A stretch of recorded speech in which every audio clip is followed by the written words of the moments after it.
everyone, welcome back to another video on crypto wisdom. And well, it was a lot of conversation that were happening in a lot of groups about people wanting to know about how you can mint NFTs or even purchase NFTs, or probably how is it that you can use any NFT marketplace. That is what we are going to discuss in this video. I'm going to take Opensea as an example, but there are similar other marketplaces. However, the procedure remains the same. So we are going to go through the process of how you can actually mint an NFT, how you can actually go ahead and purchase an NFT, and how is it that you can view your NFT on your wallet or connecting your wallet to Opensea marketplace. This is Mr. Aslan. Crypto education is my passion, guys. I'm not a financial advisor and this is not financial advice. Please ensure that you do your own research before you get into any token out there in the crypto space. Like always, stay away from scams. So to start with, the first and foremost thing that I'll go ahead and give you is the opensea.io link. Now there are multiple other marketplaces, each belonging to certain networks as well. You do have Binance.com, which also has their own NFT marketplace which supports the BSC side. There are multiple other marketplaces like Mintable, Rarible, and all these, they support multiple blockchains as well. Now, I'll just take Opensea as an example because that's something that is being used widely by many of the people. However, irrespective of the platform that you use, guys, the procedure remains the same always. Probably the options might be a little different. Instead of saying create, it might be saying mint, but the process remains the same.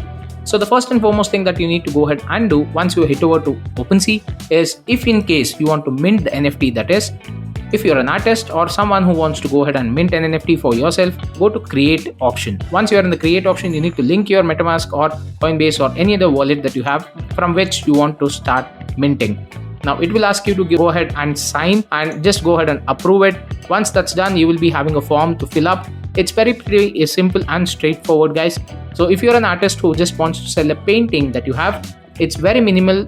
Just fill in the mandate links or the mandate details that are there for that specific painting. If in case you want to start a collection, you can choose a collection or go ahead and name it yourself fresh. Else, the properties, levels, stats, unlockable content, and explicit or sensitive content. I'll come to these two, but before that, these three options are only selected if you have a multiple NFT with multiple traits and stuff. Like, especially with the gaming side where you have multiple characters with each character having a certain level of trait or stuff like that. So only then you will go ahead and choose these options. If not, if it's just a normal audio clip that you want to go ahead and make as an NFT, a normal painting that you want to make as an NFT, these three you can totally ignore. It's not mandate and not needed as well. When it comes to these two options, explicit and sensitive content is for those adult content and especially not suitable for child viewers and stuff. So that's something as a disclaimer that you will go ahead and put. Details are over here. You can go ahead and read more about it on the Opensea disclaimer as well as unlockable content. Now this is a nifty feature that you could use to go ahead and upsell your NFTs as well. Now it can be anything, guys. Say for example, you want to link this unlockable content to the game as such. So suppose you have this particular character in the game, then you get some other benefit in the game, like say 2x experience or 3x coins or something like that. So those kind of unlockable content, special items and stuff that you want to go ahead and pair with, it can also be another NFT too. So that depends entirely, and once you select this option, you can further choose what you want to go ahead and make as unlockable. Now the supply here is dependent on whether you want to go ahead and mint 100 of the same NFTs with the same traits and attributes, or it's just one single NFT that you want to go ahead and do. Now there are multiple options over here. As an artist, if I'm selling a painting, if I feel that it needs to be exclusive and it is just one of a piece that you want to go ahead and sell, just select as one. However, if you want to sell multiple copies of that, instead of you doing it handmade multiple times, all you have to do is just change this number from 1 to 100 or 50 or whatever be the number that you feel like. However, if in case on the gaming side, if you're selecting certain characters or making certain characters as such, and they want each one to be having separate traits and separate levels and separate details and stats, that time your supply will always be one. You need to start minting your NFT each one separately, and that's where you see a lot of such projects which have many NFTs that would be minted with all different traits as such. They do not mint it themselves. They go ahead and ask the community to mint it from their side on their website and stuff. So that's how they save the cost, guys, because it is a pretty high number. Because imagine if each one of the NFTs will start minting say 1000 NFTs, and for each one the gas fees is just on a rough estimate somewhere close to around 0.001. It is 1 Ethereum of cost of gas fees that you will have to go ahead and shell from your end, unless and until it's a project that's willing to do it. That's a separate logic. But I would say that for all upcoming GameFi projects, if in case do not have that much of funds to spare, it is always good that you have the option of the community minting it, because that way it is distributed among everyone. Now that also creates a bit of an exclusiveness or certain other options where they have whitelist and stuff like that. Those are all marketing strategies. Do not want to get into that in detail, guys. Now when it comes to the blockchain, you select whether you want it on Polygon or whether you want it on Ethereum network, and after which this option of freeze metadata is very much crucial that each and every artist, I would strongly suggest to go ahead and use it. The main reason here being, once you freeze the metadata, it will not allow anyone else to go ahead and change any detail in the contract, be it the person who initially created this particular NFT and be it the owner of the actual NFT that was being minted. Now after it starts changing hands, then the ownership obviously changes, but every previous ownership will be recorded on that, and that's where you can track to the original person who has minted it. So that way you can also ensure that your NFT is safe and the original one. Once all these details are updated, you just have to click on the create option, and that's it. Voila, you're done. Pay the gas fees and your NFT after a certain amount of time will be listed on the market of Opensea. Now, how is it that you can view these NFTs on your wallet, whatever you have created or whatever you have purchased? There is this green icon or any other profile picture if you're using it, just next to the wallet icon. Just click on that and go to profile. Once you are here, you can see that I have one NFT that is reflecting over here in the collected section. And suppose you have bought a new NFT or probably someone else has transferred it to you, then you can see them ideally under the collected section, or most of the times it would ideally go to the hidden section. Over here in the same hidden tab, you see these three options of more options. Click on that and click on unhide. On your MetaMask wallet or whatever be the wallet that you use, there will be a prompt asking you to sign or kind of an approval to go ahead and unhide. That's just a security measure, guys. There will be no gas fees as such. You can go ahead and just select sign, and that's it. You're done. And once you refresh your page from the hidden tab, it will be showing ahead in the collected tab. That's it. Whatever you have minted, whatever you have created from your side, it will be reflecting here in the created section. Now activity would ideally show you all the details related to your specific wallet on what trading has happened, be it on whatever be the network. You can use other filters to understand what network, what NFTs that you've traded from your side. Now when it comes to offers section, you can also choose offers received and offers made. I'll come to that right now when we are speaking about how you can purchase an NFT.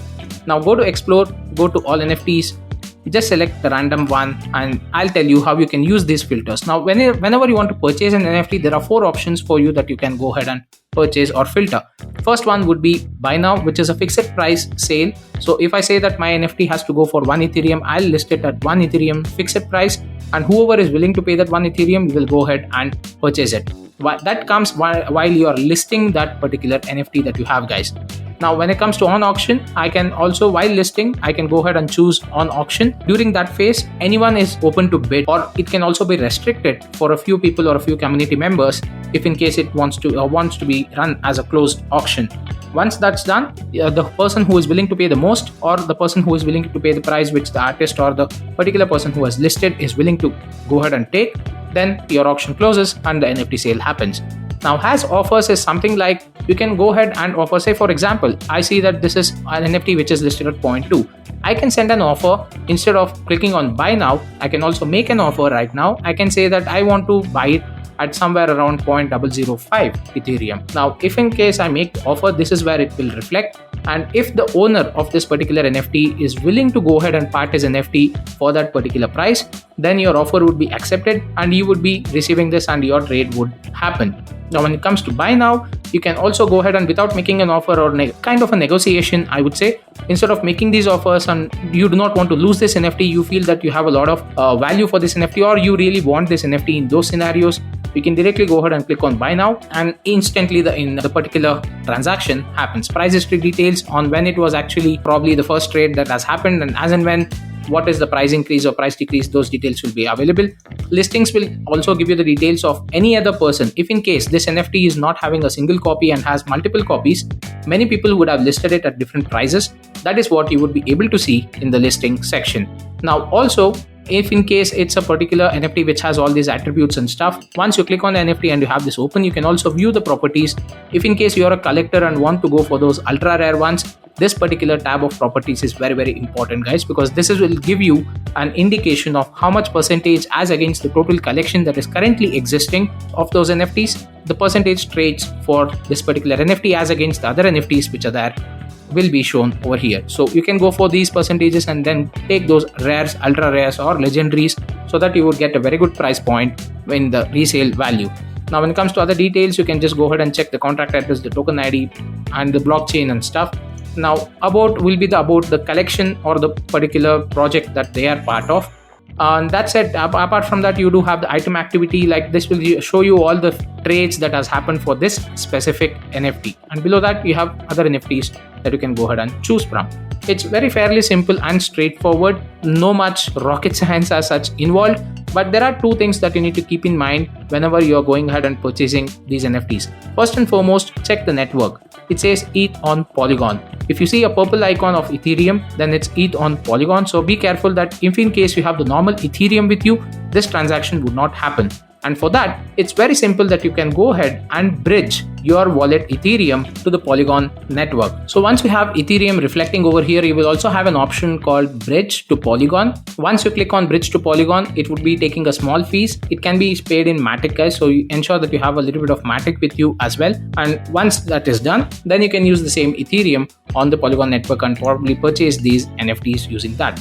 Now, if you have the normal Ethereum symbol, that's the gray and the black one, then it's the normal Ethereum that you can use. So please ensure that you choose what network you are on, as well as what Ethereum you have in your wallet. Otherwise, there might be chances that you are trying to make the payment and it is not going through and your NFT would not come back to you. So there might be loss of funds. Please be very careful in choosing the network that you want to go ahead and pay.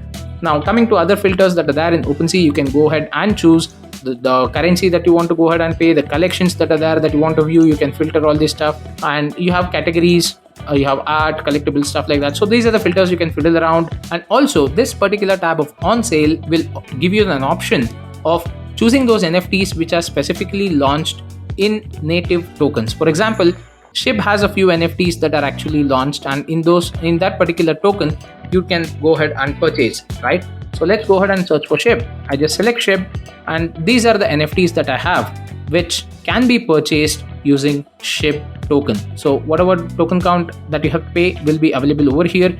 You can just use this and go ahead and buy these particular Shiboshis. So that's all it is there in terms of searching through the NFTs, purchasing the NFTs, how to create an NFT and stuff. Do let me know if you have any other questions about this video, guys, or this topic. In fact, I'll be more than happy to go ahead and answer them in the comment section. And also do like, do subscribe and share this video to all those people who would like to know about how to use Opensea, how to create an NFT, how to go ahead and purchase NFTs as well. That's it for this video. Thank you so much for watching. Have fun and take care.